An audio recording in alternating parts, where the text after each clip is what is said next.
Tribunal Constitucional.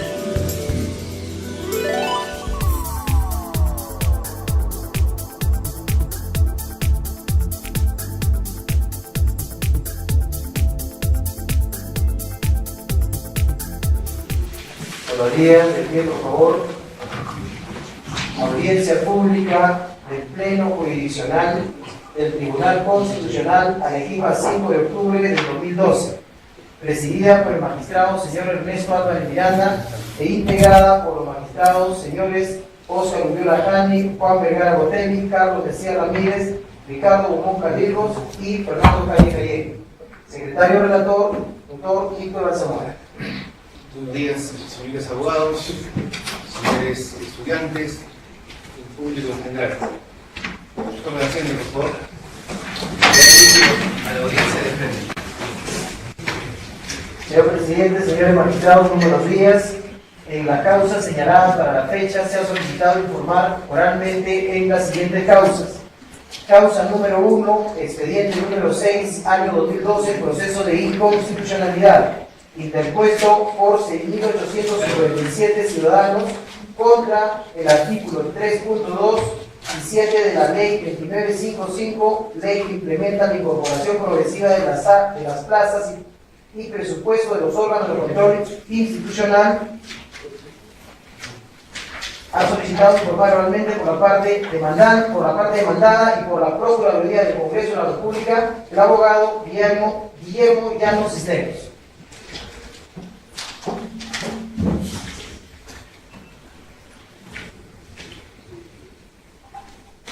Proceda, abogado.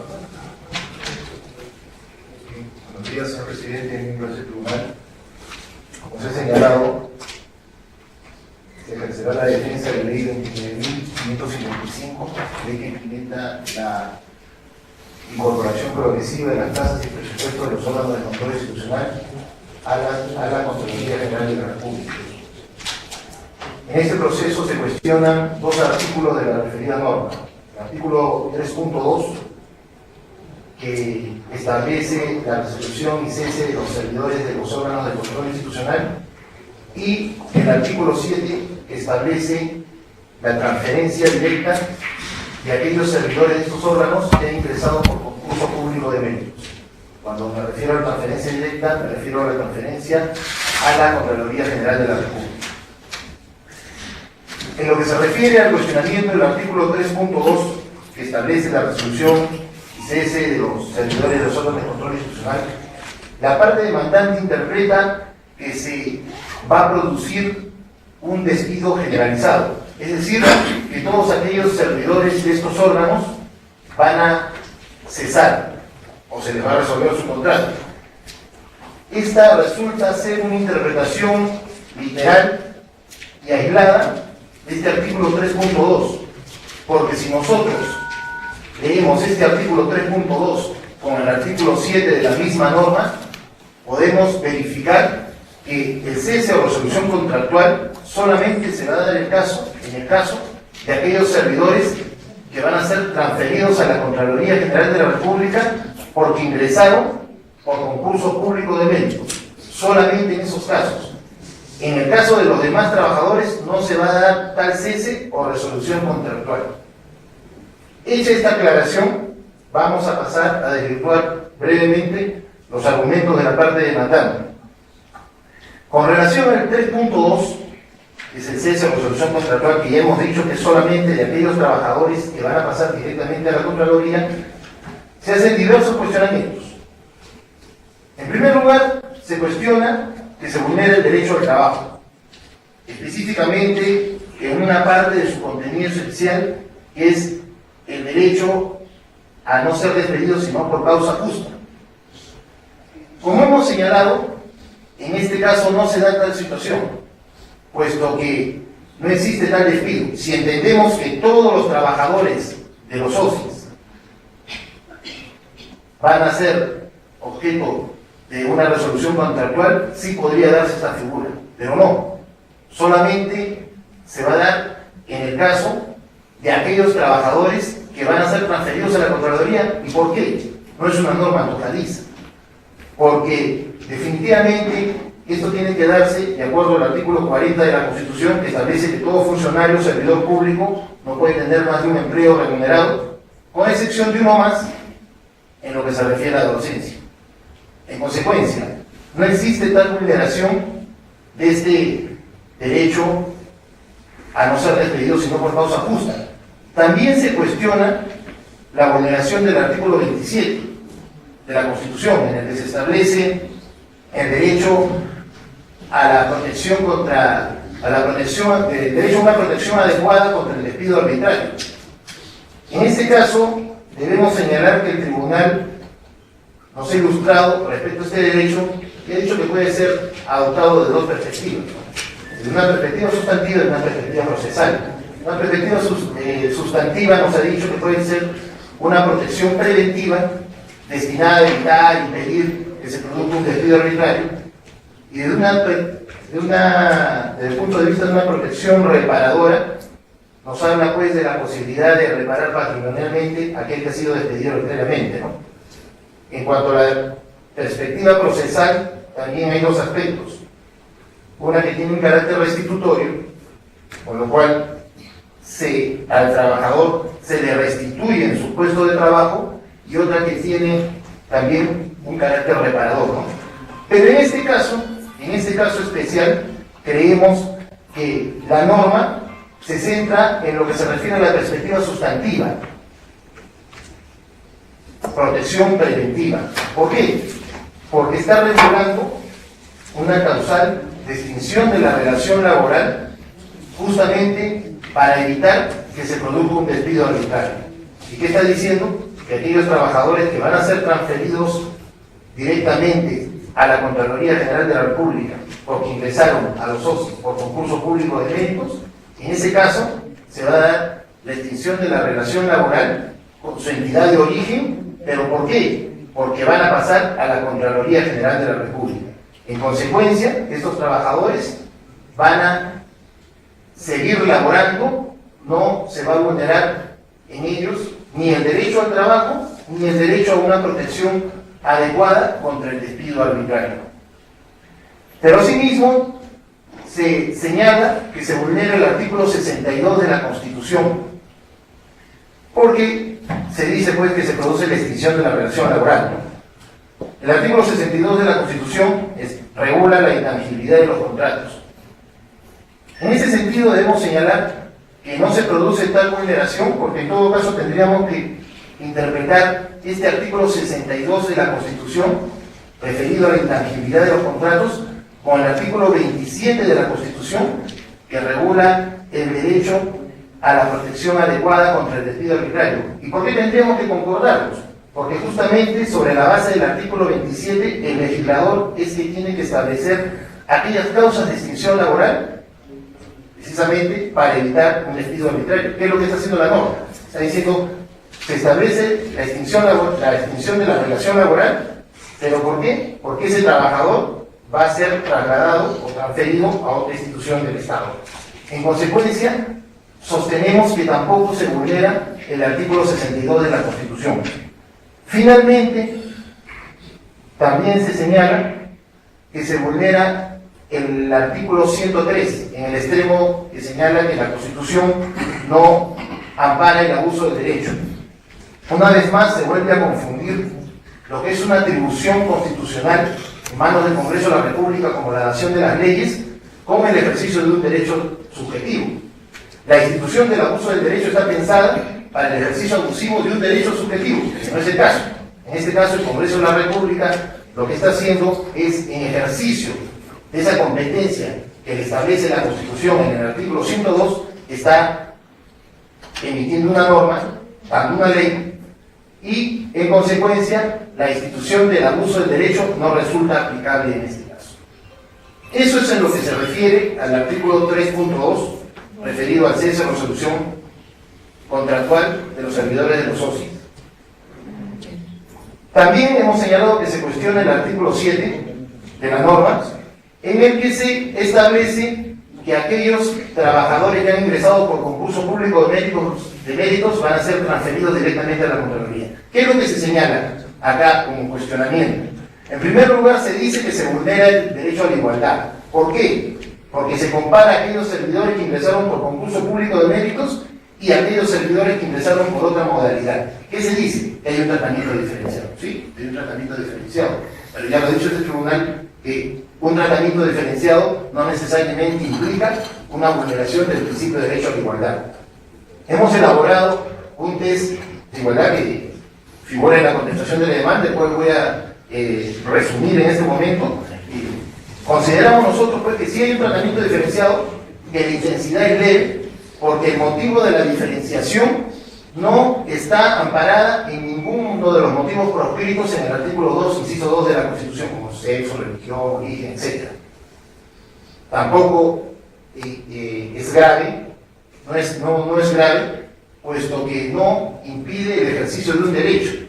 En consecuencia, si no está amparada en uno de los motivos proscritos en la Constitución y no impide el ejercicio de un derecho constitucional, no nos queda otra alternativa que señalar que se trata de una intervención de intensidad leve. ¿Existe un fin constitucional? Sí, existe un fin constitucional, que es la idoneidad del control interno de las entidades del Estado. Ya lo ha señalado el Tribunal Constitucional en sentencias anteriores, que también constituye un fin constitucional, por ejemplo, la idoneidad de la judicatura, sobre la base de una interpretación de diversas normas, lo cual se puede aplicar también en este caso, teniendo en cuenta pues las normas que establece nuestra Constitución sobre el control gubernamental para verificar la gestión de la buena gestión de los recursos públicos. El magistrado Ricardo Morón le va a hacer una pregunta. Gracias, presidente. Señor Procurador, no conozco la norma que es materia de su informe oral, pero sí lo he escuchado con atención. Lo he escuchado con atención, sobre todo todas las normas, ¿no? El 27 de la Constitución, 62, 102, la competencia del Congreso, 103, el abuso del derecho, etcétera, etcétera. Así lo he escuchado con atención como usted está dando cuenta. ¿Cuál es la preocupación que quisiera que merezca alguna reflexión en usted? Los trabajadores no son objetos, no son cosas. Los trabajadores son sujetos, son personas. Y el artículo 1 de nuestra Constitución Política dice que la defensa de la persona humana y el respeto de su dignidad son el fin supremo de la sociedad y del Estado. Yo digo, tal vez los trabajadores, en materia de esta reclamación, se han sentido maltratados en su dignidad. Claro, usted como defensor de la legalidad, de la constitucionalidad de la norma, dice, la competencia del Congreso. El Congreso tiene la competencia de dictar leyes y lo está haciendo para el ordenamiento. Yo lo veo que lo que usted dice es correcto, es justo, pero tal vez el Estado también debería preocuparse en que el Estado, y en este caso el Congreso, en este caso el que toma a los trabajadores y los cambia como yo cambio esta botella de mi amigo el magistrado Juan Vergara y la pongo acá y luego la pongo acá, pero es un objeto, es una cosa, no es una persona humana. Tal vez también el Estado deberíamos hacer un mea culpa, todos. Debiera, antes de dictar las leyes y de tratar a las personas como objetos, como cosas, buscar estos medios idóneos de conversar, de que ellos acepten, porque lo que usted nos está diciendo es legítimo y es constitucional. Pero tampoco el tribunal puede a pie declararle infundada sino también el tribunal tiene que exhortar de que el Estado debe tratar a las personas, debe tratar a los trabajadores como personas y que respeten su dignidad y que ellos acepten estos cambios. Se lo digo porque para un grupo económico como la Telefónica, hace muchos años, te hablo del 2004, salió una sentencia del Tribunal Constitucional que un poco que jaló las orejas a la Telefónica, un grupo económico muy fuerte. Así no se trata a los trabajadores, así no se maltrata a los sindicatos. No es porque se va a respetar, señor, su tiempo de antigüedad, se le va a reconocer los derechos, pero ya ahora yo no tengo mi boleta de esta empresa, sino de la otra, pero no se preocupe, ¿cómo que no me preocupo? O sea, yo creo que deberíamos todos, los funcionarios, todos, deberíamos tener la culpa de decir, podríamos tratar mejor a los trabajadores, pedir su consentimiento, para que estos tratados, estos reordenamientos, sean con ellos. Yo sé que no es fácil esa tarea, no es fácil decir, pero no es fácil. Convoque a los trabajadores, díganle que lo va a cambiar, pero no es fácil. Pero debiéramos iniciar, ¿no?, una conducta distinta, para no maltratar y no tener estas cosas, que claro, usted defiende muy bien, el tribunal tiene que decir que sí, pero y los trabajadores se sienten desprotegidos. Entonces, ¿para qué está el artículo primero de la dignidad de la persona? Eso es todo, presidente. Quiero comentarlo. No sé que si le merece algún comentario. Por supuesto. Definitivamente el Congreso, al emitir esta norma, creo yo, que ha tratado de tener en cuenta ese artículo primero que usted ha mencionado, en que se establece que la persona humana es el fin supremo de la sociedad y del Estado. Parece así que no establece pues una resolución contractual generalizada de todos los servidores de los SOCIs, sino solamente de aquellos que van a ser transferidos. Nosotros consideramos pues que se ha tratado en lo posible de salvaguardar los derechos de los trabajadores, justamente pues bajo ese principio, ¿no?, de respeto a la dignidad humana. En todo caso está en manos de este tribunal, al emitir esta sentencia, hacer las precisiones correspondientes para que el legislador pueda tomar en cuenta en un futuro cuando se den ese tipo de normas, ¿no? Justamente ya el Tribunal Constitucional ha hecho gala de esa docencia en materia constitucional para poder establecer algunos detalles porque se tienen que tener en cuenta al regular este tipo de normas. Señor presidente, permítame concluir solamente con dos puntos que estaban pendientes muy breves. Creo que ya vamos a darle lectura, como es una demanda con muchas observaciones a la norma, preferimos verla por el tiempo. Dice la causa de error. Causa número 2, expediente número 11, año 2012, proceso de inconstitucionalidad, interpuesta por Martín Alberto Vizcarra Cornejo, presidente del Gobierno Regional de Moquegua, contra la ordenanza regional número 022-2011 GRP, que declara de necesidad de interés regional la priorización de la demarcación territorial en zonas de conflicto. Ha solicitado informar oralmente por la parte demandante el procurador del Gobierno Regional de Moquegua, el abogado Cristian Linares Molina. Por la parte demandada, el procurador del Gobierno Regional de Puno, el abogado Rogelio Pagumpía Paula.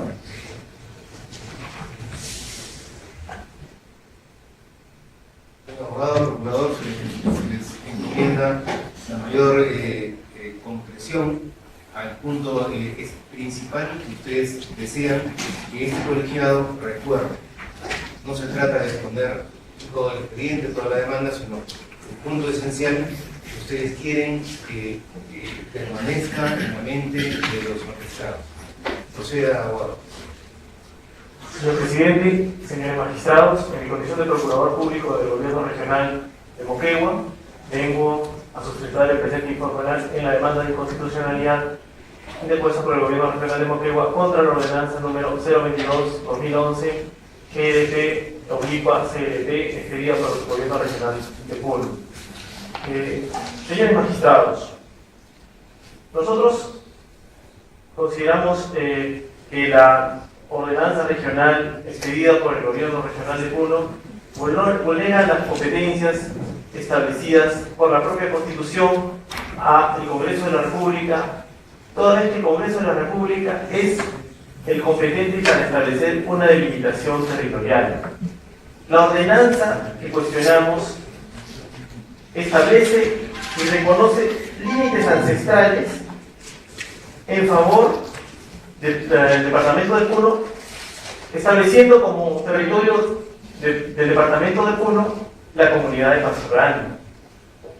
Pasto Grande, señores magistrados, nosotros hemos sostenido y tenemos todos los argumentos que es territorio del departamento de Moquegua. Es más, ahí es donde se ubica el proyecto especial regional Pasto Grande, que dota de recurso hídrico a todo el departamento de Moquegua por más de 25 años y ha tenido la coexistencia pacífica por parte de la región de Puno, sin ningún tipo de cuestionamiento. No entendemos en tal sentido las razones por las cuales el Gobierno Regional de Puno expide una ordenanza reconociendo límites ancestrales.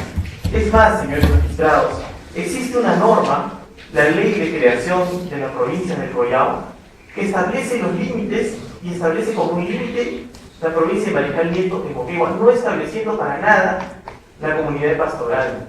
Es más, a mayor abundamiento, en la parte considerativa de la ordenanza regional señalan expresamente que el Consejo Regional realizó una visita a la comunidad de Pastorante, distrito de Santa Rosa de Mazocruz, provincia de Ilave, con fecha 12 de agosto del 2011, con el fin de recopilar información respecto a la problemática de la demarcación territorial y otros con el departamento de Moquegua. Es decir, yo visito la zona, verifico la existencia del conflicto y lejos de dialogarlo en una mesa técnica que actualmente existe, declaro, pido una ordenanza regional reconociendo los límites ancestrales. Ahora, ¿qué se reconoce? Se reconoce lo que ya existe. Yo no me imagino que el Estado peruano va a emitir una ley del Congreso reconociendo los límites ancestrales de la República del Perú. Todos sabemos que el Tahuantinsuyo se extendía desde el río Maule en Chile hasta la región de Pasto en Colombia, lo cual sería obviamente generador de un problema internacional. En tal sentido, no resiste que consideramos que esta norma busca más bien entorpecer el proceso desarrollado en una mesa técnica establecida dirigida también por la PCM, en donde está integrada por el gobierno regional de Puno, el gobierno regional de Moquegua, también está integrada por los alcaldes de los distritos colindantes, por lo cual el trabajo se está llevando a cabo, incluso actualmente es una fase de trabajo de campo. No entendemos las razones. También el Tribunal Constitucional ya ha expresado en sendos pronunciamientos que debemos citar el expediente número 024-2003, el cual señala que por vía indirecta la Municipalidad Provincial de Huarochirí trató de realizar lo que en la vía directa le estaba vedado, es decir, ejercer una potestad reservada para el Congreso de la República, pretendiendo ratificar un ordenamiento territorial determinado sin precisar previamente el documento que señale los límites colinderos de la jurisdicción municipal ratificada. Señores magistrados, esta ordenanza regional genera pues un funesto precedente que nada contribuye a resolver de manera técnica, con argumentaciones jurídicas y técnicas sólidas, y la cual el gobierno regional de Moquegua se ha sometido, y esperamos que el pronunciamiento emitido en esa mesa técnica nos dé la razón, porque las tenemos. Sin embargo, nos hemos sometido y no pretendemos entorpecer este proceso técnico. En otro pronunciamiento, el Tribunal Constitucional en el expediente 033-2009 también ha señalado expresamente que no existen lagunas ni se admiten ambigüedades cuando se trata de interpretar el artículo 102 y 107 de la Constitución, cuando establece claramente que son atribuciones del Congreso, ¿no?, aprobar la demarcación territorial que proponga el Poder Ejecutivo. Y en otra parte, señores magistrados, de la ordenanza regional se señala en el artículo 3, emplazar a la presidencia del Consejo de Ministros, a la Dirección Nacional de Demarcación Territorial y al Instituto Geográfico Nacional al respeto por los límites ancestrales en los procesos de demarcación territorial de la región 1. Digo, es emplaza, para nosotros constituye una presión inaceptable a las entidades públicas. Emplazar, de acuerdo a la regla. Está claro del punto. Le va a hacer unas preguntas el magistrado Raúl Calle. Gracias, presidente. Solamente una cosa, la ordenanza está declarando de interés regional la priorización, no está demarcada. Señor magistrado, nosotros, si analicemos la ordenanza regional en su totalidad y revisamos el artículo segundo de la ordenanza, expresamente señala, ¿no?, reconocer los límites ancestrales en la región 1. ¿Sí? Como he señalado hace unos minutos, se reconoce lo que ya existe. perfecto. Le hacía esta pregunta porque antes ha recordado usted una sentencia nuestra con relación al imperativo constitucional de las facultades del Parlamento. Eso no más, presidente. Gracias. Abogado, para que cierre su intervención. Sí, en tal sentido, señor presidente, señores magistrados, consideramos que esta norma en nada contribuye, como hemos señalado, a la solución pacífica de los problemas referidos a la demarcación territorial. Sabemos que el 70% de nuestro territorio, o más del porcentaje, tiene problemas de demarcación territorial, y no es, invocamos al Tribunal Constitucional que declare inconstitucional y deje sin efecto esta ordenanza regional, y exhorte al gobierno regional de Puno a no emitir estas ordenanzas que en nada contribuyen, como hemos señalado, a una solución amistosa en el marco de una mesa de trabajo que actualmente existe. Muchas gracias. Muchas gracias, señor presidente, señora diputada. Con el mayor respeto de la otra parte, el gobernador nacional Michel. Vengo a hacer una defensa de esta ordenanza regional 022 que ha sido materia de inconstitucionalidad. Para no ahondar el fondo del asunto, quiero precisar que en su oportunidad planteamos una excepción de falta de legitimidad laboral, como no tienen el contenido de la demanda que lo ha designado actualmente el procurador del gobierno regional de Moquegua, solicitamos que en todo caso la inconstitucionalidad del contenido de esta ordenanza regional de Puno debería considerarlo el Congreso de la República o en su defecto el Ejecutivo. Dejo precisado para que su oportunidad pudiera ir. Me voy a referir, señor presidente, al fondo del asunto respecto del contenido de esta ordenanza regional 022. Señor presidente, palmariamente encontramos que el contenido de la ordenanza regional no delimita, no demarca, no dice, no coloca hitos, tampoco trastoca la cartografía de lo que se tiene en el contenido de la marcación territorial de ambas regiones. Consiguientemente, no se ha determinado, como se argumenta, la inconstitucionalidad del contenido de esta ordenanza regional. ¿Y por qué se emite esta ordenanza regional, señor presidente? La región de Puno se encuentra dividida en 109 distritos, y lo voy a cifrar con datos estadísticos, de los cuales 6 distritos, que representan 5.5% de distritos, son cartointerpretables. Fíjense, 13 distritos, de los cuales 11.9% de distritos son parcialmente cartointerpretables, y 90, que representan el 82% de distritos, no son cartointerpretables. Esto nos da una referencia que es conocido por los problemas limítrofes de la circunscripción del ámbito de la región de Puno, entre provincias, entre distritos, entre comunidades. Consiguientemente, el gobierno regional lo que pretendió de fondo es analizar y de acuerdo a sus atribuciones es dar una solución a los petitores que tienen en conflicto de toda esta circunscripción. Pues tenemos dicho, dentro de esto, señor presidente, no solamente es como el de Moquegua, el conflicto, como tenemos de Pasto Grande. No se ha limitado, ni se habla de Pasto Grande aquí, señor presidente, sino está dando una solución integral, en concordancia con las normas jurídicas, de acuerdo a los lineamientos de política que el gobierno central maneja, se acoge con la finalidad de dar una solución dentro del ámbito regional. Tenemos los límites de departamentos de Puno y Madre Dios, que no lo voy a revelar por factor tiempo, entre Puno y Arequipa, y desde luego que tenemos entre Puno y Moquegua. Vuelvo a recalcar, en esta ordenanza, si ustedes lo revisan, la parte considerativa y la parte decisoria, lo que resuelve, no delimita, no pone hitos, ni siquiera trastoca esto en la carta de interpretación.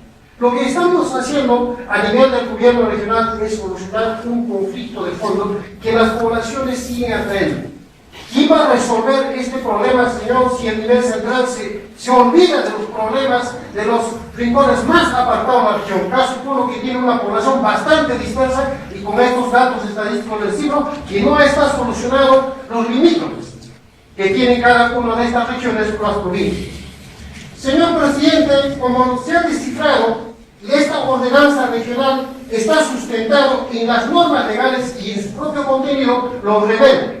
Lo que está diciendo es que den cuenta técnicamente a través de la subgerencia de marcación territorial para que la oficina de planeamiento y marcación territorial de acuerdo a la Constitución y la ley de marcación territorial den cuenta al organismo central con la finalidad de resolver estos conflictos progresivamente. Ese es el fondo. Si en supuesto caso no tuviéramos, señor presidente, no poder determinar y tenemos que el Tribunal Constitucional en su oportunidad ha expedido el expediente 002 del año 2003 que faculta, dice, no cabe que se declare la inconstitucionalidad de una disposición si entre sus normas, esto es, los sentidos interpretativos de una disposición legislativa imposible hallar una vez que es compatible con su. En fin, señor presidente, estamos dentro del marco jurídico, vuelvo a recalcar, no se ha delimitado ninguna de las áreas ni se ha puesto hito, señor presidente. Es con la finalidad de solucionar. Por estos fundamentos, señor presidente, señores miembros del tribunal, solicito declarar impugnada esta demanda de inconstitucionalidad interpuesta por el gobierno regional de Moquegua, sin perjuicio de resolver la excepción que en su oportunidad planteamos. Muchas gracias. Dice causa de voto. Causa número 6, expediente número 3118, año 2012, proceso de amparo. Interpuesto por Celso Sixto C. Aquiste contra el Consejo Nacional de la Magistratura. Ha solicitado formalmente por la parte demandada, Consejo Nacional de la Magistratura, el procurador Alberto Laín Méndez Figueroa. Señor presidente, señores magistrados, muy brevemente porque no ha venido la hora del demandante. Se trata de un proceso disciplinario por el cual el Consejo Nacional de la Magistratura ha cumplido con los dos parámetros constitucionales establecidos por este tribunal, que es la preaudiencia, que se realizó el 9 de diciembre de 2010, y la motivación de la misma resolución. Los cargos se encuentran en el considerando segundo y del considerando 15º al 34º se encuentran las razones desarrolladas por las cuales se destituye al demandante. La razón principalmente la señalaré: haber concedido el beneficio de semilibertad a un sentenciado por el delito de contra la libertad sexual, siendo que este beneficio no era aplicable de conformidad al artículo 3 de la ley 28704. Y además haber observado un precedente vinculante del Tribunal Constitucional, el expediente 2846 del 2005, proceso de corpus. Este cargo ha sido desarrollado en los considerados que antes señalé, y el Consejo Nacional de la Magistratura ha cumplido con lo establecido en relación a la motivación de estos procesos disciplinarios. Por lo tanto, señores magistrados, en estricta aplicación del artículo 5º, inciso 7 del Código Procesal Constitucional, solicito cerrar mi procedencia de demanda. Causa número 11, expediente número 3662, año 2012, proceso de habeas corpus. Interpuesto por Víctor Visa Cáceres contra Revertida Combinado y otros jueces de la Sala Penal Permanente de la Corte Suprema de la República y otros. Ha solicitado formalmente por la parte demandante la abogada María Milagro Zapata Pic. Asimismo, la parte demandada y por la propia autoridad del Poder Judicial, la abogada Juana Marina Sáenz Navarra.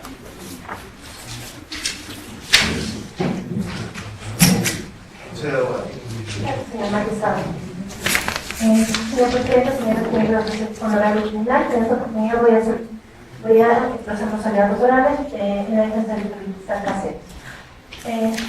Señora magistrado, con los antecedentes previos tenemos que la persona del periodista Cáceres frecuentaba el inmueble ubicado en el hotel B13 de la Organización Campina, distrito de San Sebastián en Cusco. En razón a que en ese inmueble vivía su señorita enamorada en calidad masculina. En el mismo inmueble vivía también la menor agraviada en compañía de toda su familia.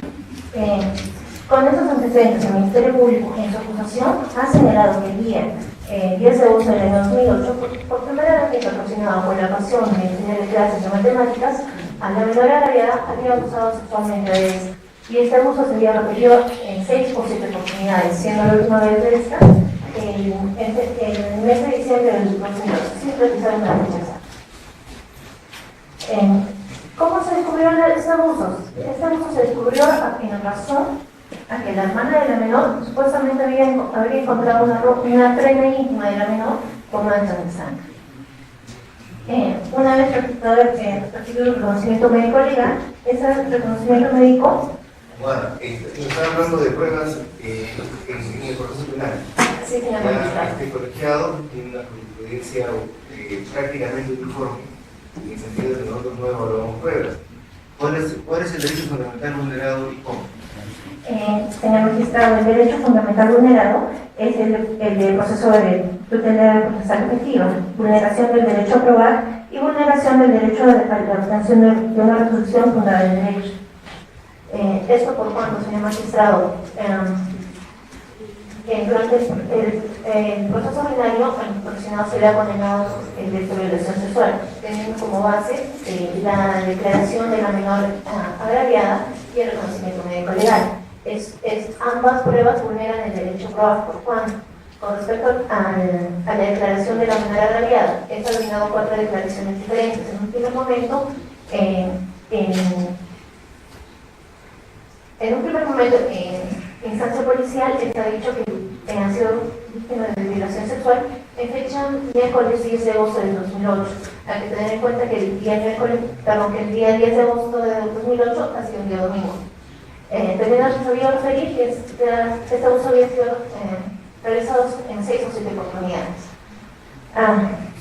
Una segunda oportunidad, en la data de reconocimiento médico legal, ha sabido manifestar que el abuso sexual había sido desde noviembre del 2008 hasta hace una semana. En una tercera oportunidad, en la referencia de la menor unidad del juzgado, ha sabido referir que esta había sido víctima de abuso sexual en unas 7 oportunidades y lo mismo en noviembre del 2008. Y finalmente, en el protocolo de pericia psicológica, ha referido que se encontraba presente por los hechos ocurridos en octubre del 2008. Esto, sin duda, señor magistrado, estas 4 declaraciones de la menor han conllevado a que no haya una coherencia, que las declaraciones no son uniformes, no son coherentes y por tanto no se había desvirtualizado el principio de presunción de inocencia que le favorece a la imparcialidad. Muy bien. Vamos a escuchar a la procuradora. Señor presidente, señor magistrado del tribunal, en representación de la Procuraduría del Poder Judicial, voy a fundamentar lo alegado por la abogada de una manera muy concreta. Para empezar, los argumentos que esgrime la abogada de la defensa favorecido son marcados dentro de un proceso ordinario, lo cual, como usted bien lo ha señalado, debería fundamentarse en el proceso ordinario que ya ha sido materia de conocimiento con una sentencia confirmada a través de la Sala Suprema, la cual viene siendo cuestionada en materia constitucional. El contenido constitucional que alega que ha sido vulnerado no encuentra particularmente refugiado, no encuentra sustento. ¿Cuál es la libertad individual que ha sido vulnerado? ¿Cuál es el derecho a la tutela procesal efectiva que señala la norma de la cual se debe cuestionar? El proceso ordinario que ha sido cuestionado es un proceso de delito de violación sexual de un menor, en la cual el Ministerio Público, que es el titular de la carga de la prueba, ha tenido la convicción, por lo cual la sala condena y esta resolución, esta sentencia es confirmada por la Sala Suprema. Me pregunto si alega tal vulneración de la libertad individual conforme lo señala la reiterada jurisprudencia de este tribunal. No escucho, no sé, no encuentro el motivo por el cual se ha visto vulnerado el derecho a la tutela procesal efectiva. Solamente se ha dedicado a marcar y señalar que la menor ha tenido diferentes versiones en un proceso que ya ha sido llevado con todas las garantías procesales que confiere la ley. En todo caso, lo que ha tenido que hacer el procesado dentro del proceso ordinario es utilizar los medios que le sustentan y le protegen la ley para poder cuestionar la sentencia antes mencionada. Está claro el argumento. ¿Algo más que agregar? Sí, señor magistrado, gracias. Señor magistrado, también se ha vulnerado el derecho a probar en cuanto al reconocimiento médico legal, por cuanto una vez realizarse el reconocimiento médico legal y emitido el autor transportador de instrucción, en este se ha señalado se practique la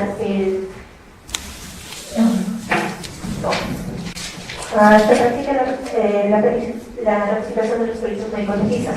En esta oportunidad, en este proceso, no se ha señalado ni lugar ni fecha para esta rectificación, porque claramente viola el examen, el artículo 167 y 168 del Código Procesal Penal. Tampoco en juicio oral se ha llevado a cabo la rectificación de sus delitos, por lo tanto, se ha violado claramente el derecho probable instruccionado, teniendo en cuenta que el derecho probable instruccionado es en el derecho de que todas sean admitidas, que sean ofrecidas, que sean admitidas, valoradas, actuadas y valoradas. En tal sentido sí se ve vulnerado este derecho, señor ¿Algo que agregar?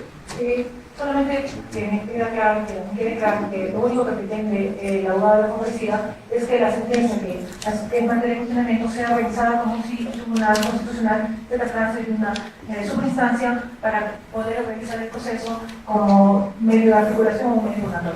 ¿Viste la causa que debo?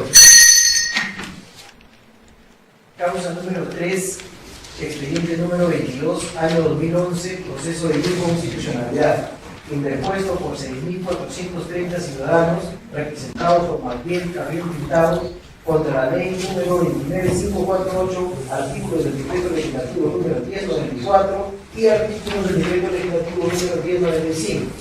Ha solicitado informar oralmente por la parte demandante el abogado Miguel Batón Palacio, por la parte demandada y por el Congreso de la República el abogado Jorge Campana Reyes. Asimismo, por la Procuraduría en materia constitucional del Poder Ejecutivo, el abogado Luis Huerta Guerrero. También han solicitado informar oralmente por el amicus curiae aceptado en el presente proceso el contraalmirante Carlos Enrique Mesa Mozo, presidente del Cuerpo Militar Policial. A los señores abogados y a las partes que organizan buscamos la mayor concesión posible por cuanto la demanda y la Constitución nos hablan, nos describen un tema conflictivo y complejo. Por tanto, si los informes se van a referir a cada uno de los puntos en materia de observación, nos vamos a demorar mucho tiempo.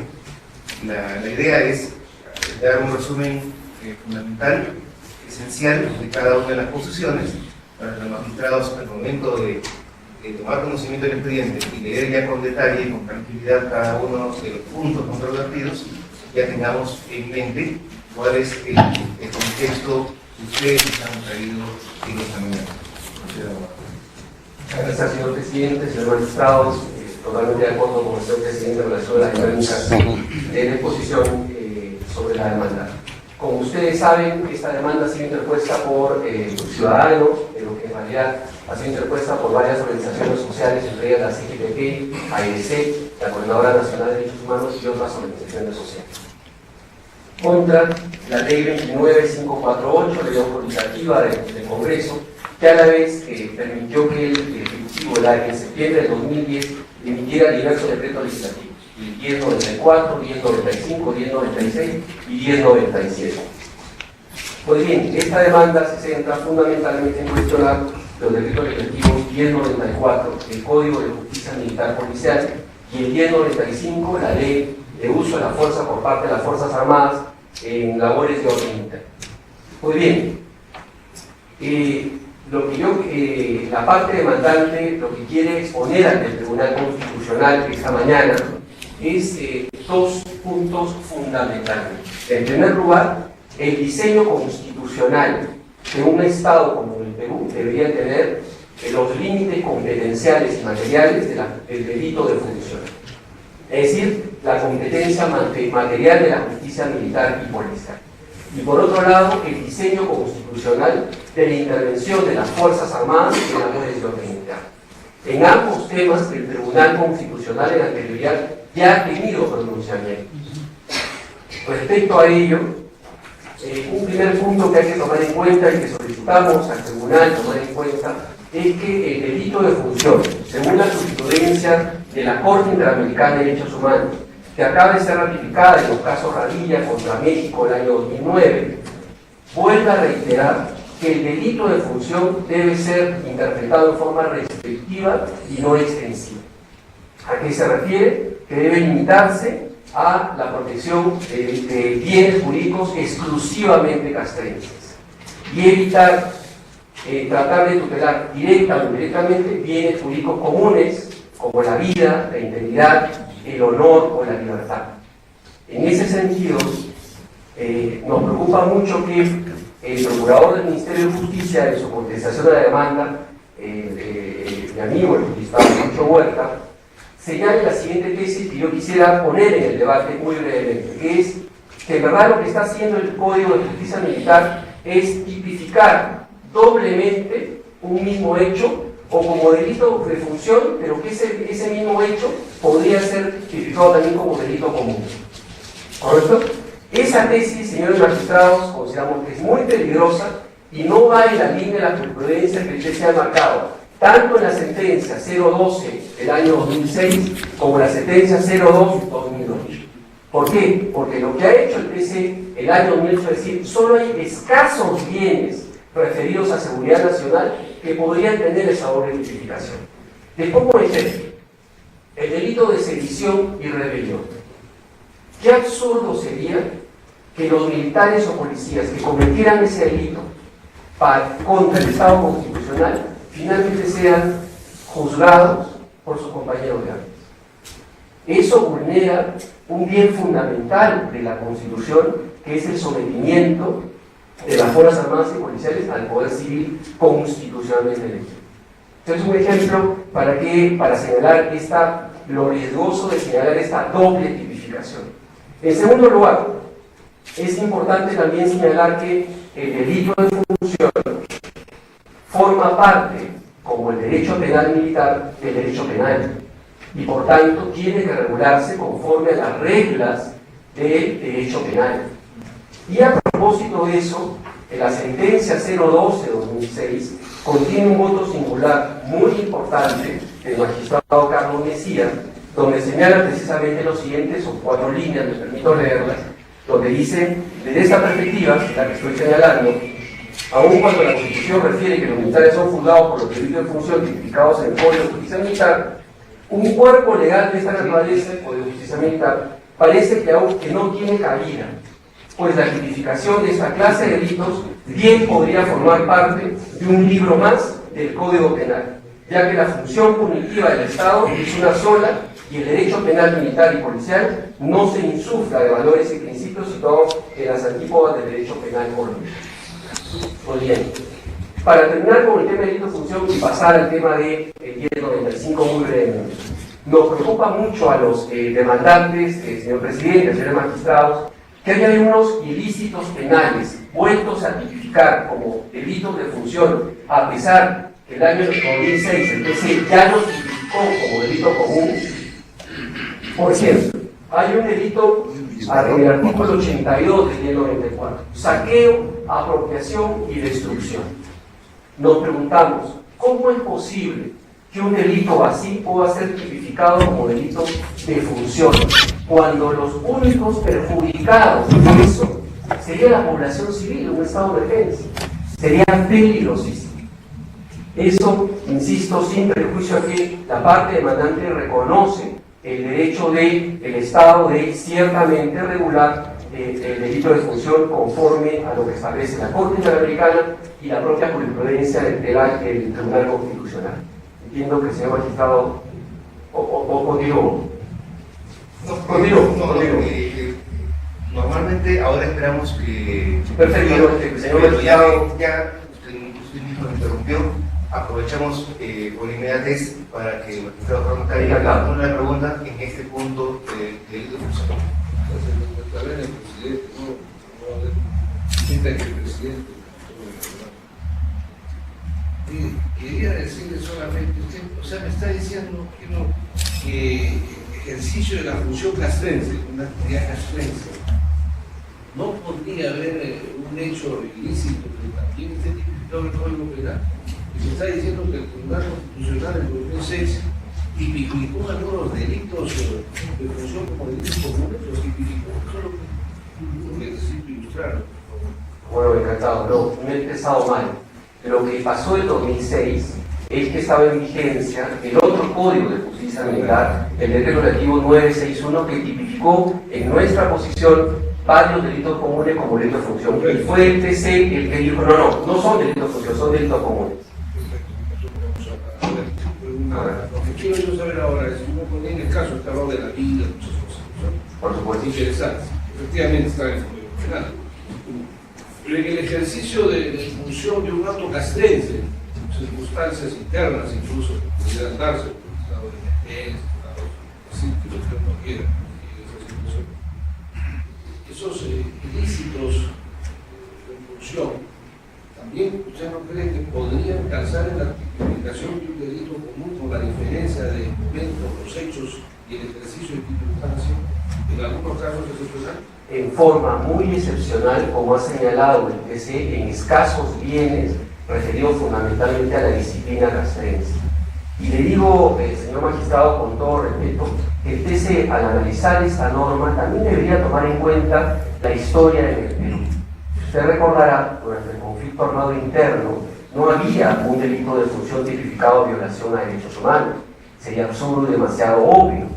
Todos los militares que cometían violación de derechos humanos eran juzgados por abuso de autoridad. Lo que nos preocupa a los demandantes es que, usando este artículo 82, saqueo, apropiación y destrucción, se pueda, como fue en el pasado, reconducir violaciones de derechos humanos contra la población civil a través de delito de función en forma indebida. Le digo esto porque ya también nosotros hemos tenido una posición en el caso de pasar una ventaja. Hay algunas cosas que vamos a tener que analizar.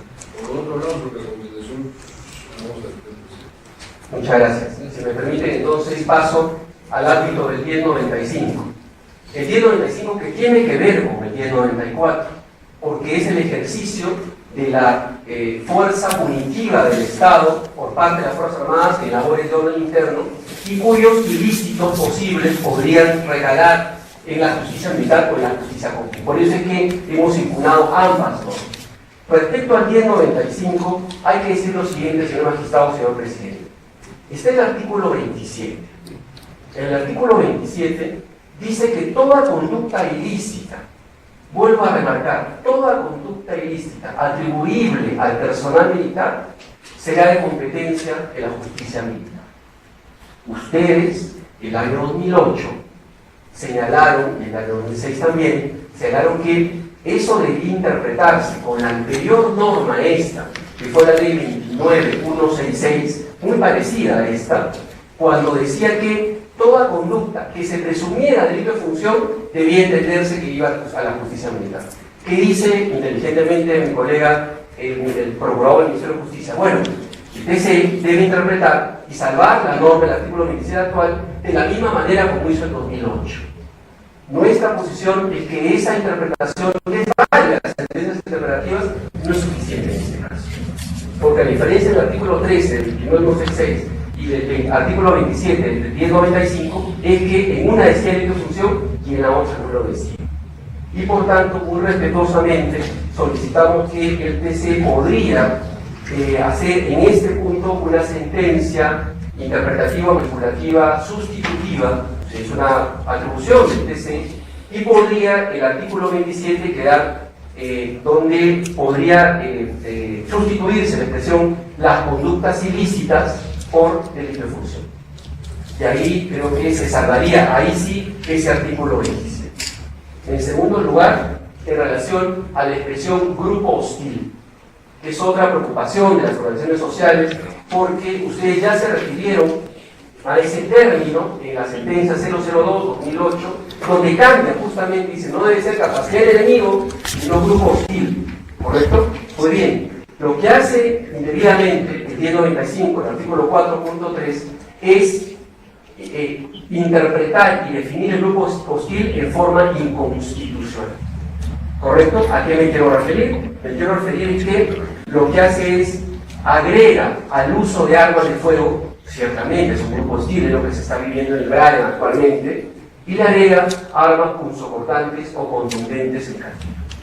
Con absoluta sinceridad, y el alegato y la condición de la demanda del Ministerio de Justicia así también lo ratifica, eso no podría ser considerado grupo hostil bajo ningún concepto, porque no justificaría el uso de la potencia de fuego de las armas de las Fuerzas Armadas.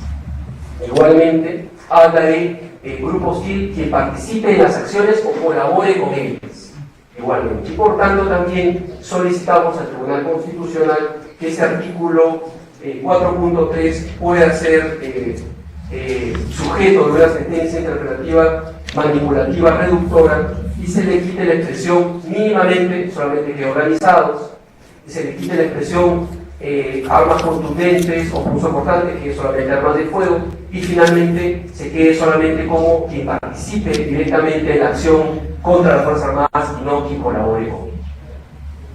Y finalmente, señor presidente, y con eso concluyo, porque creo que lo que se trata aquí también es dialogar y debatir de forma democrática y acurada con los abogados de la parte demandada, es lo siguiente. Nosotros somos plenamente conscientes, la parte demandante, que el año 2008, la sentencia 002-2008, el TC constitucionalizó la posibilidad que la Fuerza Armada interviniera en labores de orden interno más allá de los supuestos establecidos por el artículo 137.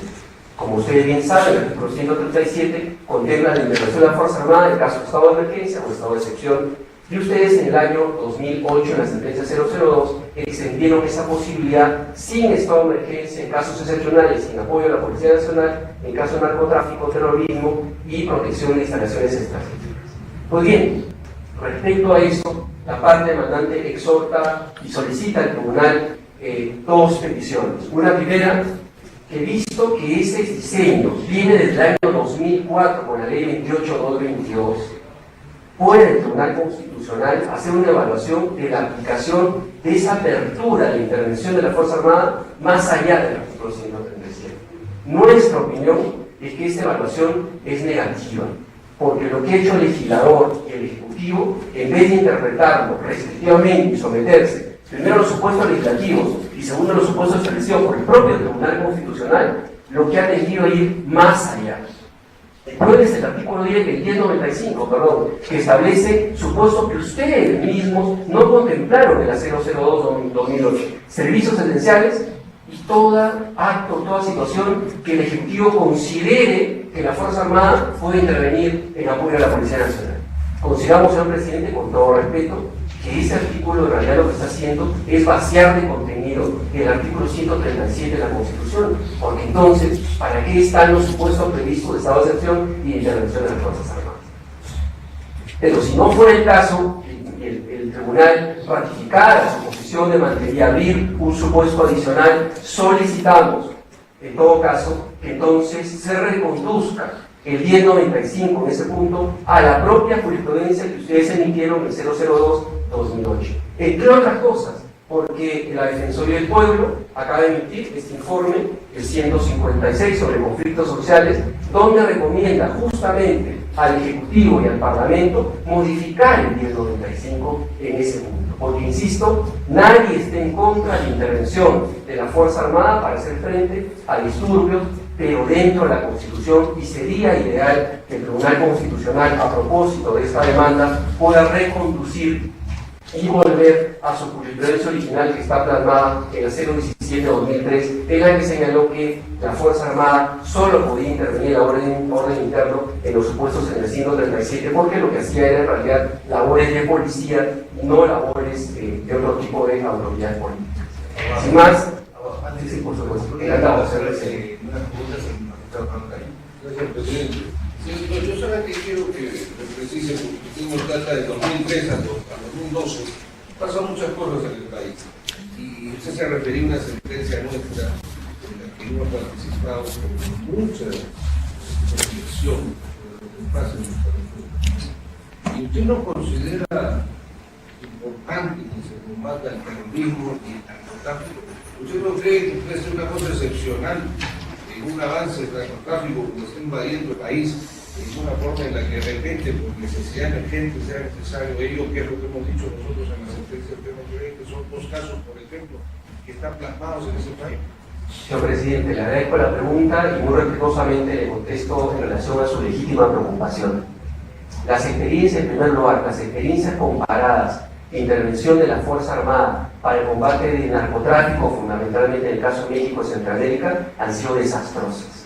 No han logrado parar el narcotráfico y, por el contrario, lo que ha hecho es filtrar el narcotráfico a la Fuerza Armada en esos países, en primer lugar. Y en segundo lugar, señor magistrado, déjenme compartir con usted que el origen de esta apertura, que es la ley 28.222, supuso el supuesto determinado, ¿ya? Que fue un pedido de las Fuerzas Armadas. Podía pasar que en el Braille o en Guayaga un puesto policial era atacado por una columna narcoterrorista.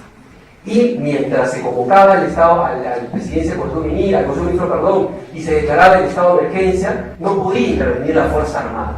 Y por tanto, en su momento, el proyecto original de la 28-22 fue que solamente podía intervenir en apoyo a la Policía Nacional por 7 días. Y eso puede dar cuenta la Defensoría del Pueblo, que opinó en su momento respecto a ese proyecto de ley. Finalmente, la ley fue aprobada con 30 años. Entonces, yo creo, en verdad, señor presidente, señor magistrado, solo para terminar, que esa labor debería ser una labor de la Policía Nacional y que no hay que resolver los problemas que no podemos resolver en la Policía Nacional, que requiere una reingeniería total, recurriendo a las Fuerzas Armadas que deberían estar capacitadas y destinadas a otro tipo de labores de defensa nacional. Bueno, solamente que no se olvide que estamos en Perú. Le voy a decir algo. En el caso mexicano, ya precisamente se intervino avanzado, como se conoce en el caso del narcotráfico. Usted tiene un ejemplo exterior en el caso de Nápoles, contra la Camorra y el narcotráfico intervino, el gobierno italiano incluso que intervino el ejército y no avanzó. Entonces, no vamos a hacer esas comparaciones necesariamente, sino en función de lo que mi preocupación era si usted tenía el mismo sentimiento de preocupación por dos casos excepcionales. Pero otra cosa, nos está pidiendo, quisiera que esto me concrete en el artículo correspondiente que mencionaba usted, 27, perdón. Conductas ilícitos, nos está pidiendo que nosotros legislemos en esto, o sea, que reemplacemos al legislador, o simplemente siga orientándonos por favor con su recomendación. Señor magistrado, con todo respeto, ese ya lo es, ¿no? O sea, el 002-2008, cuando cambió el enemigo o el grupo hostil, ya hizo, y en realidad cuando ustedes emiten una sentencia interpretativa o manipulativa sustitutiva, lo están haciendo, ¿no? Eso ha sido materia de debate doctrinal, en fin. Pero yo es eso, ¿no? Además termine de leer los votos en una sentencia. No nosotros no registramos en ello, pero de todas maneras su recomendación es importante. Nada más, presidente. Gracias. Bueno, sí, sí. O primero, ¿cómo plantea usted? Perfecto. En este proceso se está cuestionando la constitucionalidad de la ley que le dio facultades al Poder Ejecutivo para dictar los decretos legislativos 1094 y 1095. También se están cuestionando algunas disposiciones de estos dos decretos legislativos. Como abogado del Congreso defenderé la ley autoritativa y el doctor Hugo Altar, como procurador del Poder Ejecutivo, defenderá los decretos legislativos. Si bien es cierto, en este informe oral, la parte demandante no ha mencionado los argumentos por los cuales cuestiona la ley autoritativa, estas están planteados en la demanda, así que los mencionaré brevemente y los refutaré para que tengan en cuenta en su oportunidad. Se cuestiona la ley autoritativa señalando que viola un supuesto principio de excepcionalidad en la delegación de facultades legislativas, principio que no está previsto en la Constitución. Según la parte demandante, este principio supone que solamente se pueden delegar facultades legislativas sobre materias complejas que escapan al entendimiento del legislador. Sin embargo, esta es una materia, este es un principio que no está previsto en la Constitución, sino al contrario. Lo que la Constitución prevé es una amplia libertad del legislador para delegar facultades en cualquier materia, ¿no? En cualquier materia, sea compleja o sea sencilla. Es más, este Tribunal Constitucional ya ha zanjado ese tema en la sentencia 012 del año 2011, en la cual señaló claramente que hay una atribución de discrecionalidad del Congreso para poder ejercer estas facultades legislativas cumpliendo con los requisitos y las prohibiciones expresas que están señaladas en la Constitución. En la Constitución solamente se prohíbe delegar facultades legislativas sobre las leyes de reforma constitucional, leyes orgánicas, la ley de presupuesto, la de cuenta general y las normas que tienen que ver con beneficios tributarios para una determinada zona del país. Ahora bien, aquí en realidad se han cumplido con todos los requisitos, así que no hay ningún principio de excepcionalidad que se esté violando. También se cuestiona que esta delegación de facultades se refiera a una materia controversial y política que sostiene que tendría que haber sido debatida por el propio Congreso en razón de eso, de que es controversial y política. Y en realidad aquí se está confundiendo lo que es el control político con lo que es el control que se realiza en este Tribunal Constitucional, ¿no? Que ha señalado en reiteradas jurisprudencias que las razones de conveniencia o oportunidad políticas no son un criterio para evaluar la constitucionalidad de una ley. De otro lado, también se está cuestionando la ley autoritativa porque se supone que no motiva la ley, porque hay una obligación de motivar la ley. Sin embargo, esto no es así, se está confundiendo la ley con una resolución judicial que sí, efectivamente, tiene que ser cuestionada. Este tema también ha sido sacado por el Tribunal Constitucional en la sentencia 05 del año 2011, ¿no?, en el proceso de constitucionalidad, que ha señalado que la ley no debe ser motivada para su validez. También la parte demandante cuestiona la ley autoritativa, señalando que una de sus disposiciones, la que autoriza al Poder Ejecutivo a dictar normas procesales y penitenciarias en relación con el personal militar policial que ha cometido delitos contra derechos humanos, dice que esta disposición delega facultades legislativas sobre materia de derechos humanos que no es delegable conforme a la Constitución. Como hemos visto, solamente hay 6 materias que no pueden ser objeto de delegación, y ninguna de ellas se refiere a derechos humanos, normas procesales y penitenciarias, y en consecuencia pues tampoco es un fundamento para invocar la inconstitucionalidad en la ley. También se señala que esto abre la posibilidad para que se declare una amnistía a quienes han violado derechos humanos. Sin embargo, aquí hay un error gravísimo, en la medida en que el Poder Ejecutivo, de ningún modo, mediante un decreto legislativo, puede dictar una amnistía. La amnistía es una atribución exclusiva y excluyente del Congreso. Y este Tribunal Constitucional también lo ha señalado en la sentencia 679, que resolvió un amparo en el año 2005, ¿no?, señalando que solamente el Congreso puede declarar una amnistía mediante una ley ordinaria. También se cuestiona esa disposición de la ley autoritativa, señalando que habría la posibilidad de que se establezca una prescripción para quienes han violado los derechos humanos. Y esto vulnera el derecho a la verdad y también el deber que tiene el Estado de impedir, ¿no?, que la impunidad en quienes han violado esos derechos. Aquí en realidad hay una interpretación sumamente extrema que se busca para encontrar algo para cuestionar la constitucionalidad de la ley, porque en todo caso si hubiera un exceso, ¿no?, una interpretación excesiva y que viole la Constitución o las obligaciones derivadas de los tratados de derechos humanos, simple y llanamente se da una nueva ley que modifique esto, o en todo caso se recurre al control concentrado de constitucionalidad que ejerce el Tribunal Constitucional. Bueno, con esas consideraciones, señor magistrado, solicitamos declarar infundada la demanda.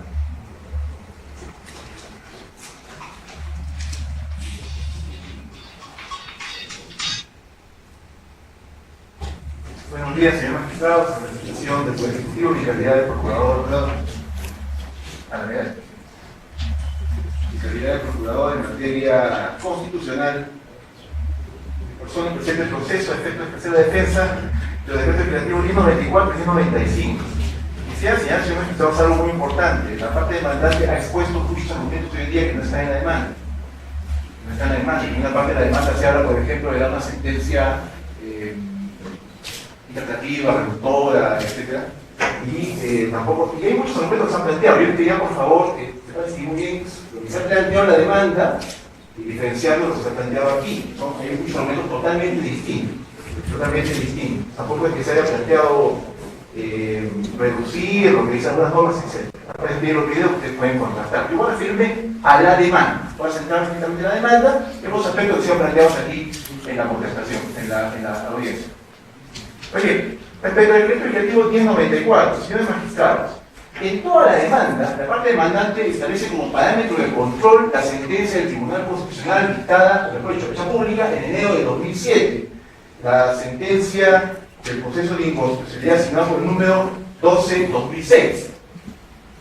Es decir, la parte demandante dice, el decreto legislativo 1094 es inconstitucional porque va en contra de lo que el Tribunal Constitucional ya señaló en su sentencia. Alega entonces la cosa juzgada constitucional, me refiero que dice la demanda. Invoca la cosa juzgada constitucional e invoca el artículo 82 del Código Procesal Constitucional. Señores magistrados, ustedes han analizado casos similares y qué han dicho sobre el artículo 82 del Código Procesal Constitucional y sobre la cosa juzgada constitucional. Esta tiene algunos presupuestos. El primero de ellos, que existe una sentencia del Tribunal Constitucional desestimatoria, infundada, y que contra la misma norma luego se presente otra demanda. La sentencia 12-2006 no es una sentencia desestimatoria, es una sentencia estimatoria. Es una sentencia estimatoria. Y lo que está planteando aquí es que la Decreto Legislativo 1094 reitera exactamente el contenido de lo que el Tribunal Constitucional ya ha declarado como inconstitucional, y por tanto se alega la cosa juzgada constitucional. De por sí, este mal empleo como parámetro de control de la cosa juzgada constitucional serviría para declarar infundada la demanda, porque no es acorde con los presupuestos que el mismo tribunal ha señalado. Sin embargo, se pudo deducir, porque la demanda realmente es muy clara, más clara sobre la posición planteada, se puede deducir que la parte de demanda lo que quiere decir, estos artículos 1094 contravienen el artículo 173 de la Constitución en lo que se refiere al delito de función. Pues bien, lo que la parte demandante no ha señalado, ni en su demanda, ni en la parte de exposición nodal, es que el Tribunal Constitucional del año 2009, en la sentencia 001-2009-EI, hizo una reformulación sobre los alcances de la justicia militar. Y lo que tampoco ha señalado es que los fundamentos que empleó el Tribunal Constitucional fueron precisamente, o estuvieron precisamente relacionados con esa reevaluación que la parte demandante ha solicitado que el Tribunal haga. Esa evaluación de lo ocurrido. Esa evaluación de lo ocurrido en el país respecto a la justicia militar. Y eso fue precisamente lo que hizo el Tribunal Constitucional en esta sentencia de 2009. Señaló dijo claramente que sí, en efecto, un periodo difícil de la justicia militar, pero se ha pasado a un periodo distinto respecto a la justicia militar, que no es cualquier instancia, es un órgano reconocido constitucionalmente. Forma parte del sistema constitucional de administración de justicia. Pues bien, en consecuencia, tomando como referencia este nuevo parámetro de control, la Constitución 173, interpretada a la luz del artículo, o mejor dicho, la sentencia 01-2009 del Tribunal Constitucional, pues se embaratan o se embolonan varios argumentos de la parte demandante. Por ejemplo, el Tribunal Constitucional ha señalado con esta nueva línea jurisprudencial que corresponde a este órgano la sanción de los delitos de función en la jurisdicción militar siempre que incidan en la seguridad del Estado, el orden constitucional, la disciplina de elecciones castrenses. El ejemplo que puse en la parte demandante justamente se refiere al tema del orden constitucional. Porque hay un artículo, que es el artículo justamente 82, que se mencionó, si no recuerdo mal, que señala que se podrá juzgar a un personal militar policial cuando el tema afecte el régimen constitucional. Pero el Tribunal Constitucional ha señalado que la justicia militar también puede conocer situaciones vinculadas con la alteración del orden jurídico constitucional. Corresponderá al Tribunal Constitucional evaluar si mantiene o no esa posición. Pero actualmente, el 173, interpretado conforme a lo que el Tribunal Constitucional ha dicho sobre el artículo vinculado de difusión, es compatible con lo que dice la norma impugnada. Y he citado uno de los ejemplos que ha planteado la parte demandante. De otro lado, hay los artículos que no son iguales a la legislación anterior, no son en absoluto iguales. No son en absoluto iguales. Por ejemplo, no vamos a tocar todos los puntos porque está la demanda, pero quiero mencionar, por ejemplo, los artículos vinculados con los delitos a la violación del deber militar policial, 130, 131, 132, y hay otros que se relacionan justamente con acciones de las Fuerzas Armadas, la policía, que pueden originar la muerte o afectación de la integridad personal de la persona. En la Constitución se dice, claro, señores, que eso es competencia de la jurisdicción ordinaria. Eso es competencia de la jurisdicción ordinaria. Y ninguna de estas disposiciones tiene el objetivo de que la justicia militar pueda conocer bienes jurídicos que corresponden ser analizados y protegidos por la jurisdicción ordinaria. La parte demandante, en cuanto a demanda, lo que tiene es un temor en la aplicación de estas normas. Es un temor en la aplicación de estas normas. Pero justamente el Código Procesal Militar Policial tiene un artículo 166, no mencionó la demanda ni la evidencia, que habla de la cuestión prejudicial, que dice justamente, delitos como este, que tienen que ver con la vida e integridad, lo va a ver la justicia militar cuando en el fuero ordinario se haya determinado la responsabilidad por la afectación de la vida e integridad personal. Y entonces allí en la justicia militar se analizará el mismo tema, pero en un enfoque distinto, vinculado con el tema de si se siguió o no las órdenes correspondientes. Y esto se relaciona, señor magistrado, con lo que la parte de demanda ha señalado en la audiencia y lo que en efecto se ha hecho en la contestación de la demanda. Ustedes mismos han resuelto una vez por, como está citado aquí la contestación, en donde un miembro de las fuerzas militares policiales planteó una afectación de hechos leves y civiles porque por el mismo hecho estaba siendo juzgado, o había sido juzgado en la justicia ordinaria y en la justicia militar. Y en esa habeas corpus el tribunal, ¿qué cosa dijo? Dijo que no había una afectación de hechos leves y civiles, que son dos temas distintos. Y el tribunal señaló. Puede ser que exista un mismo hecho, que pueda ser juzgado en dos instancias diferentes, pero para la protección de los bienes jurídicos distintos. Ahora bien, lo que puede ocurrir, la concurrencia de delitos, la manera en que eso se soluciona, nosotros aquí lo exponemos, eso corresponderá a la justicia ordinaria. Pero esa situación per se no es inconstitucional. Que existan temores de que vaya a ser mal aplicado, ese es otro tema, pero eso no hace la norma inconstitucional, eso no es un parámetro de control constitucional y como se plantea en toda la demanda. Pues bien, y por si acaso, la teoría que se plantea aquí es una teoría acorde con la que encuentra también el Tribunal Constitucional, y además se ha mencionado de forma incompleta, porque nosotros planteamos esa teoría haciendo la salvedad que corresponderá a la justicia ordinaria establecer sus relaciones con la justicia militar hasta los mecanismos procesales correspondientes que establecen en las normas respectivas. Un tema estrictamente de derecho procesal penal. Respecto al decreto legislativo 1095, si me permiten, nos ha sido también un poco complicada, de una forma, no complicada al final, pero en un inicio no encontramos realmente el parámetro del control constitucional. Es algo que creo que quede muy claro.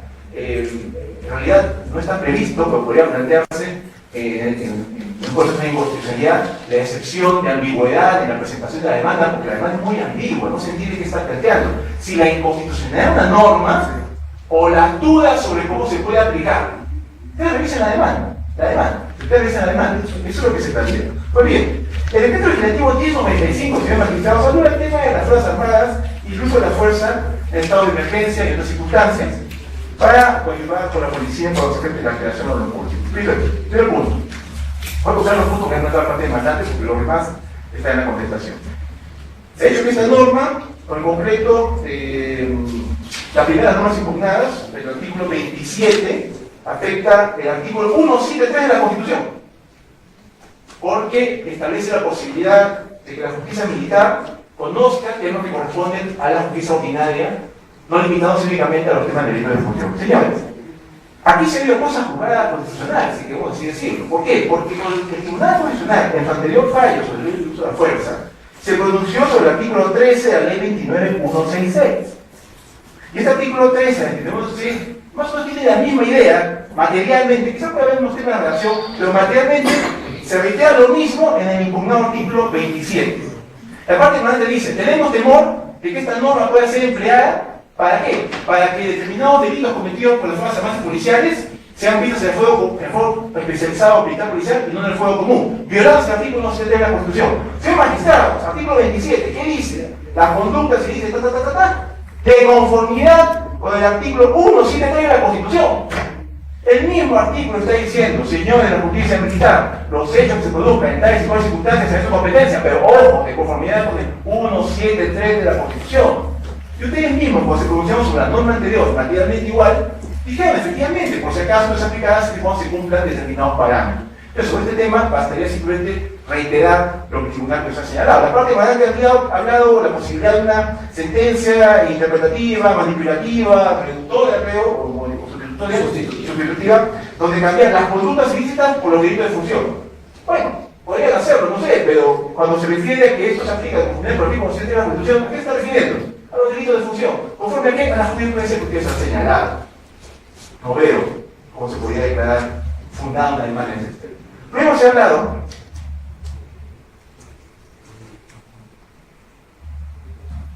hablado de la definición del grupo hostil. Es que sí, voy a tomar un breve tiempo para señalar lo siguiente. Señor magistrado, el artículo 4.3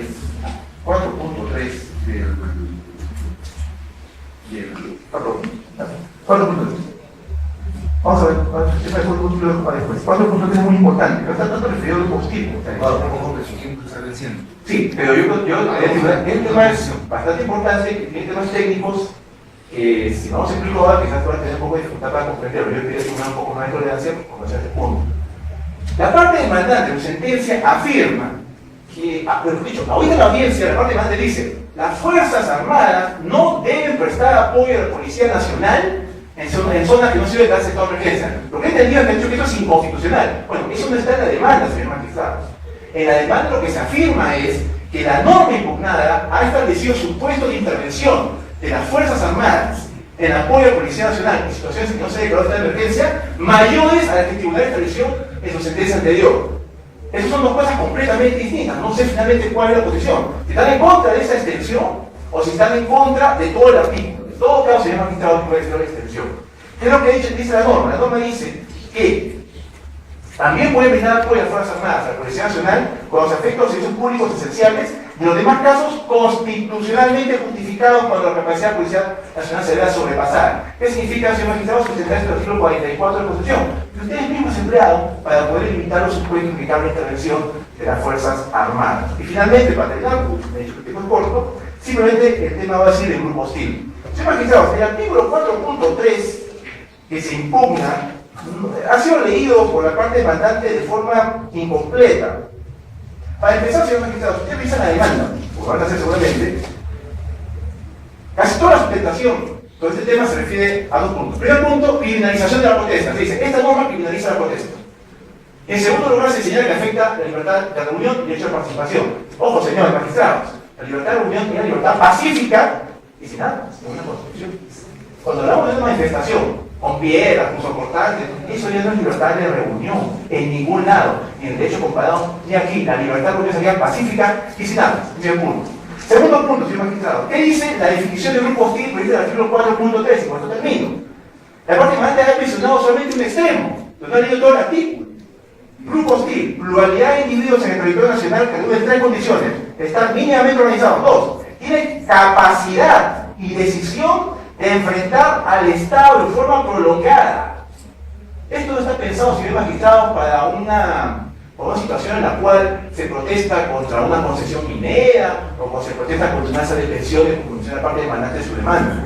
Que la definición de grupo hostil, señor magistrado, que se utiliza en la ley, está en la sección correspondiente a uso de la fuerza por las Fuerzas Armadas en zona declarada en estado de emergencia y donde se les ha otorgado la posibilidad de controlar el orden público. Ese es el supuesto. Y justamente, pues, a veces se hace referencia a la aplicación del derecho internacional humanitario. ¿Qué implica eso? Conflicto armado. Conflicto armado interno, hemos dicho. Entonces, de esa perspectiva que se aplica el concepto de grupo hostil. El concepto de grupo hostil no está pensado para hacer frente, como repito, a la protesta contra una concesión minera, contra un decreto legislativo, etc. Luego, en ninguna otra parte de la norma se hace referencia al tema del grupo hostil. Lo que tiene que ver ya con un tema relacionado con otro estado de emergencia, donde las Fuerzas Armadas no asumieron control interno, tiene otra regulación, o en los casos en los que no hay estado de emergencia y solo se apoya a la Policía Nacional, no tiene otra regulación. El concepto de grupo hostil solo se aplica en el supuesto. Y como le dije, la libertad de reunión no ampara ninguna reunión con armas, por más soportante que esa pueda ser. Bueno, el magistrado Juan Calle, que yo va a hacer una pregunta. Sí, entonces, presidente, muy breve. En su introducción, bueno, usted nos quiere decir de que lo que yo planteo una demanda, abogado, en la lista de la causa con informe, lo que dice el abogado no lo debo tomar en cuenta, eso me está diciendo que no puedo yo ampliar mi demanda en el informe oral, no puedo mejorar lo que tiene el escrito. Puede mejorar lo que está en el escrito, no debo tomarlo en cuenta yo como magistrado. Pero señor magistrado, le pido revisar la demanda de son cosas diferentes. La defensa de su libertad, ¿no puedo yo considerar lo que diga? No tiene, el tribunal es libre de considerar lo que quiera. Yo solo estoy poniendo en el tribunal en autos de que hay una diferencia entre lo que se ha planteado en la demanda y lo que se plantea en la audiencia. No, por eso, pero usted va a decidir con qué resuelve, si con la que se plantea la demanda o lo que se plantea, que hay son cosas distintas. Pues yo dije, en un caso concreto se dice, la norma es totalmente inconstitucional, pero en la demanda se dice, es inconstitucional solamente esa parte. ¿Cómo van a resolver? Me llamó la forma que usted lo puso, dice caramba. Quizás. Entonces, dígame qué cosa. En el caso, y con esto termino, en la incapacidad del terrorismo y el narcotráfico, dice la pregunta, eso sí es un acto excepcional. Lo que no he escuchado, obvio es que es una manifestación donde puede haber violencia, usted no va a matar ejército. Entonces, en el caso del terrorismo y el narcotráfico, excepcionalmente de dimensión, como hizo una sentencia, ustedes consideran que puede. Eso está en la norma ahorita. Gracias, presidente. Brevemente, por favor, al presidente.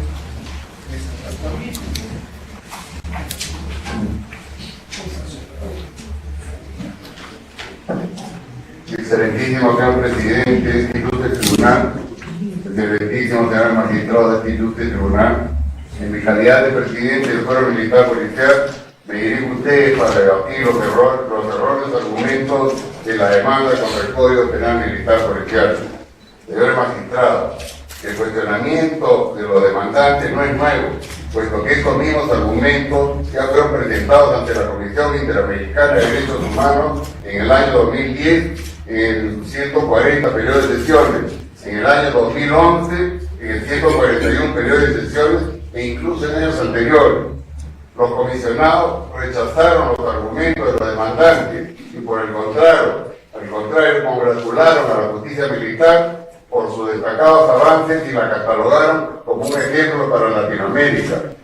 El comisionado Florentín Menéndez dijo los grandes avances de la justicia militar peruana, porque ya no se juzgaba civiles, no se juzgaba militares retirados, no se juzgaba delitos de lesa humanidad ni violaciones de los derechos humanos.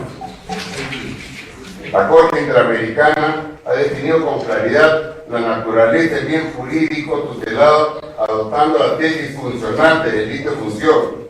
Efectivamente, en la sentencia del caso Radilla Pacheco versus México, la Corte Interamericana de Derechos Humanos expresa que es factible que conductas punibles que tengan origen en el fuero común, delitos comunes, sean ventilados en la jurisdicción militar siempre que tengan relación directa y próxima con la función de la fuerza del orden y la afectación de los bienes jurídicos castrenses. Es importante señalar que esta línea jurisprudencial ha sido seguida también por la Corte Constitucional de Colombia en la sentencia C-878 del año 2000, la Corte Suprema de Canadá, en el caso Generó versus La Reina, por el Tribunal Constitucional de España en el auto 440 del año 2006, entre otros órganos jurisdiccionales extranjeros. Por tanto, en cumplimiento de la jurisprudencia de la Corte Interamericana, nuestro sistema jurídico y judicial debe incorporar la tesis funcional de delito de función, conforme a la cual un tipo penal castrense puede incluir elementos de tipo penal común, siempre que su ratio sea la tutela de un bien jurídico vinculado con la función castrense. La parte demandante sostiene erróneamente que los delitos impugnados son inconstitucionales porque no tutelan bienes jurídicos castrenses. A continuación, demostraremos que todos los delitos que fueron impugnados por el Código Penal Militar sí tutelan bienes jurídicos. El artículo 60 y 62, rebelión y sedición. Estos delitos están ubicados en el capítulo sobre delitos contra la defensa nacional y contra la seguridad interna. Existe una conexión directa y próxima con la función militar, dado que la ratio de estos tipos penales es la sanción de la infracción del deber de todo militar o policía que está subordinado al poder judicial constitucional, que es un bien jurídico vinculado a la función castrense. En efecto, la Constitución establece en su artículo 169 que las Fuerzas Armadas y la Policía Nacional no son deliberantes, están subordinadas al poder constitucional. En consecuencia, estos delitos de función son acordes con la Constitución y la jurisprudencia de la Corte Interamericana. Los artículos 181 a 197 son los delitos contra el derecho internacional humanitario. Estos delitos están ubicados en el capítulo sobre derecho internacional humanitario. Existe una conexión directa y próxima con la función militar, puesto que la ratio de todos estos delitos de tutela de la disciplina, el orden, el uso idóneo de la fuerza, el teatro de operaciones, siendo que al realizarse saqueos, uso indebido de la fuerza, se transgreden los citados bienes jurídicos castrenses. Máxime, estos delitos únicamente se configuran durante un conflicto armado, porque durante dicho contexto se debe tutelar superlativamente la disciplina, el orden y el uso idóneo de la fuerza por parte de los efectivos del orden. En consecuencia, estos delitos también son acordes con la Constitución y la jurisprudencia internacional. En honor a la verdad, estamos cortos de tiempo. Sí. Yo le pediría que cierre su intervención y que nos brindara a este colegiado el aporte valioso de su escrito. Un minuto para que pueda cerrar su intervención. Sí. Yo lo único que quería decirle que todo lo que se ha quedado plenamente demostrado que todos estos delitos penales son acordes a la Constitución y que, bueno, en mi calidad de presidente, fueron militar y policial y mis valores éticos me obligan a luchar siempre por una justicia militar autónoma, independiente, imparcial y respetuosa de los derechos humanos. Gracias. Señor presidente, brevemente. Sí, lo que pasa por equidad, algo formado de la otra parte y solamente muy brevemente, respecto a los argumentos del señor procurador del Ministerio de Justicia, en verdad, todos los argumentos jurídicos que yo he señalado se han desprendido de la demanda. No me he referido a otra ley, a otra norma impugnada, ni a otros artículos tampoco. En segundo lugar, la tesis del señor procurador, en efecto, efecto no desarrollé mi primera intervención porque esperaba que él la desarrollara en su intervención y poder yo hacer derecho a réplica, es absolutamente equivocado. ¿Por qué? Porque él dice que el Tribunal Constitucional, ustedes, con todo respeto, han cambiado ya la jurisprudencia en materia de delito de función con la sentencia 001-2009. La sentencia 001-2009 de magistrados se refiere a la ley 29-82, que es la ley de organización y funciones del Fuero Militar Policial, no a la parte material. Se refiere a la parte orgánica de la justicia militar, que no es el debate de hoy día. Entonces, él desprende eso del fundamento 121 de la sentencia 001-2009, de 4 líneas, donde el TC hace un examen de idoneidad, donde se refiere a la posibilidad del acceso a la carrera de justicia militar por parte del cuerpo jurídico militar. Entonces, no es este ratio de Sireni, eso es un obvio de artículo, un comentario que hizo en 4 líneas del TC, en lo que ya lo he leído yo, el señor procurador, y con absoluta sinceridad y respeto, pero es absolutamente audaz desprender de esas 4 líneas, de un tema que no se refiere a parte material de la justicia militar, una nueva posición del Tribunal Constitucional en materia de delito de función. Ciertamente el TC puede cambiar de posición en relación a la sentencia 012-2006, ciertamente lo puede hacer, uno estará de acuerdo o no, pero habrá que respetar ese fallo, pero no ha cambiado de posición todavía, porque requiere un desarrollo de vinculación con el derecho penal y en fin, todas esas cosas que ya he señalado. En segundo lugar, en relación a lo que ha dicho el distinguido almirante Mesa Angosto, no es verdad porque la CDH ha ratificado la justicia militar. O sea, el suscrito y mi colega distinguido, cual estimo bastante, estuvimos en una audiencia de la Comisión Interamericana de Derechos Humanos en octubre del 2010, donde el vicepresidente en ese momento de la Comisión Interamericana, el chileno Felipe González, le preguntó sobre el delito 82 referido a saqueo, destrucción de los bienes, si es que eso no es un delito común. En mi recuerdo, y puedo dar al tribunal la transcripción de esa audiencia, el señor el presidente de la justicia militar no respondió. Entonces, con sinceridad, no creo que haya habido un espaldarazo de la Comisión Interamericana en relación a eso. Más bien, con eso concluyo, señor presidente, la Corte Interamericana y la Comisión Interamericana, y allí traigo mención también que el ex secretario ejecutivo de la Comisión Interamericana de Derechos Humanos, el señor Santiago Cantón, que expuso en el 5º Encuentro Internacional de Derecho Humanitario y Derecho Militar que organizó la justicia militar y que tuvieron el honor de invitarme, dicho sea de paso, ¿no? Ahí señala claramente lo siguiente, ¿no? En los estados democráticos, en tiempos de paz, ha tendido a reducirse e incluso a desaparecer la justicia militar, por la cual, en caso que un Estado la conserve, su utilización debe ser mínima, según sea estrictamente necesario, y debe encontrarse incluida en los principios de garantía que rigen el derecho penal moderno. Entonces, con sinceridad, deducir que el sistema interamericano está avalando la justicia militar en el Perú en relación a la parte sustancial, que es el debate ahora, no la parte orgánica, sino la parte sustancial, me parece nuevamente bastante audaz. Sin más, les agradezco la atención y el tiempo que han brindado a esta causa. Muchas gracias. Sí, simplemente mencionar que ya correspondió a ustedes tomar la decisión. En la sentencia del año 2009, es cierto, se relacionó con la justicia, con la organización de la justicia militar. Y por eso creo que el tribunal se pronunció sobre la competencia también de la justicia militar, sobre el delito de función, sobre la organización de institución, sobre los parámetros a tomar en cuenta, e hizo toda una evolución de la justicia militar. Eso es un punto de vista del demandante, ustedes serán los encargados de ver si lo toman en consideración o no. Simplemente quisiera señalar lo siguiente, y por eso no he encontrado otros argumentos de la réplica, y simplemente señalar lo siguiente: la demanda por ser magistrados es presentada por más de 5.000 ciudadanos.